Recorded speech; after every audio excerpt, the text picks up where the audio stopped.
Mental health is something that we don't talk about enough, especially when it comes to supporting people who are going through depression. One of the hardest things to navigate is when you have friends who are struggling, but they don't know how to talk about it. You want to help, but sometimes asking, "How are you feeling?" doesn't give you the response that you're hoping for. And more often than not, they'll just say that they're okay because they don't know what else to say, or they feel guilty for not being better by now. What they really need is not advice or solutions. They don't need someone to tell them what to do or how to fix things.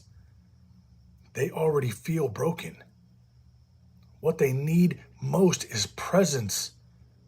Sometimes just being there, even if it feels awkward, can mean the world. Whether it's sitting in silence, watching a movie, or bringing them their favorite snack, it's the simple, quiet acts of support that help them feel seen, heard, and not so alone in their struggle. The worst part about depression often isn't just the sadness, it's the loneliness, the feeling of being adrift with no direction, no hope, and no sense of connection. And when people who are close to you try to give you advice or offer solutions that don't land, it can make things feel even more isolating. It's not that they don't appreciate the love or concern, but when you're in a space, you're not looking for answers.